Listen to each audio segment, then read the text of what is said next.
Agar, égyptienne, enfanta à Abraham Ismaël. Genèse chapitre 16, verset 1 jusqu'au verset 16. La mère d'Ismaël est égyptienne dans Genèse chapitre 16, où elle donne naissance à Ismaël. Et elle est donc noire puisque l'Égypte c'est le pays de Cham. Égypte, le pays de Cham, Psaume 106, verset 21 à 22.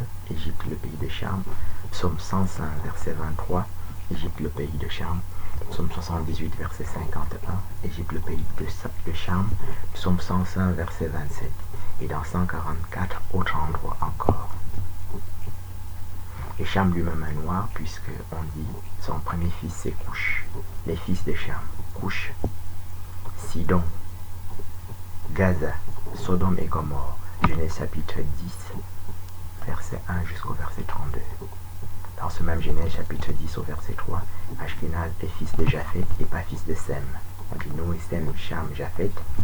Et au verset 3, Ashkenaz est fils de Japhet. Son père s'appelle Gomer, descendant de Japhet. Et Gaza est noir, comme on le voit ici. Couche lui-même est noir de manière indépendante dans Jérémie chapitre 13, verset 23. En comparant les 33 versions de Bible que nous avons couramment sous la main, on donne Couche, ça donne Couche, éthiopien, nègre, noir, mort. Voilà. De manière très indépendante, Couche est donc noir.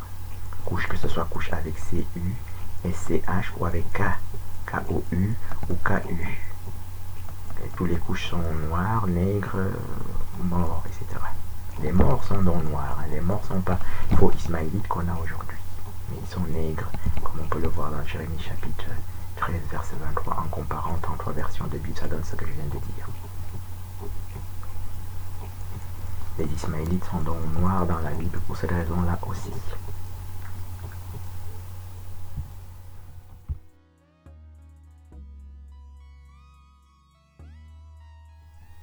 Nous avons donc ici une preuve supplémentaire que les trois fausses religions que nous avons aujourd'hui sont fausses.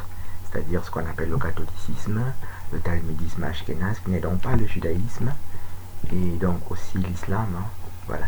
Et c'est des fausses religions qui ont élevé des cancres à la hauteur de savants, comme Thomas d'Aquin. Nous avons déjà démontré depuis plusieurs années dans plusieurs vidéos que Thomas d'Aquin est un parfait crétin et qu'il est dans la confusion totale. Hein, voilà. Et les ashkénazes aussi, donc ils sont eux-mêmes aussi dans la confusion. Eux, ils sont pardonnables en ceci que plusieurs de leurs vrais savants ont déjà dit qu'ils ne sont pas juifs, par exemple. Hein. Benjamin Friedman, Marek Alter et quelques autres. Alors que l'islam est dans la profondeur même de l'ignorance, puisque leur prophète est un parfait ignorant, hein, comme nous voyons ici, et que tout le livre du Coran est rempli d'ignorance comme ça. Et c'est comme ça, par exemple, que les Perses, qu'on appelle les faux Perses, hein, qui sont les Iraniens d'aujourd'hui, disent que le prophète Mahomet est de chez eux, et qu'ils descendent du prophète Mahomet. Alors que nous voyons ici que donc Agar égyptienne, c'est-à-dire mère d'Ismaël, est noire. Nous avons démontré déjà antérieurement qu'Abraham aussi était noir. Il y a 144 chemins pour prouver qu'Ismaël est noir. Donc, ils sont 80 millions, hein, les Iraniens. Et ils pensent qu'ils sont les descendants du prophète, alors que le prophète est noir déjà ici par sa mère, et par Abraham, comme nous le démontrons au quotidien. Donc, tout le monde est ignorant dans ces choses-là. Et non seulement c'est un livre d'ignorance, ce sont des livres d'ignorance, des religions d'ignorance, et qui nourrissent l'humanité de leurs propres ignorances. Et de leurs faux prophètes, hein, que ce soit le prophète Mohammed des musulmans, donc il y a un antéchrist, le Thomas d'Aquin des catholiques, qui est le docteur angélique des 40 docteurs de cette fausse église aussi, de Pierre Diamant. Appelés Roms barbares, hein, c'est tous des Romains, hein, voilà. Falsificateurs, hein, comme c'est décrit dans le livre des Romains, chapitre 1, épître aux Romains, chapitre 1. Ils retiennent la vérité captive.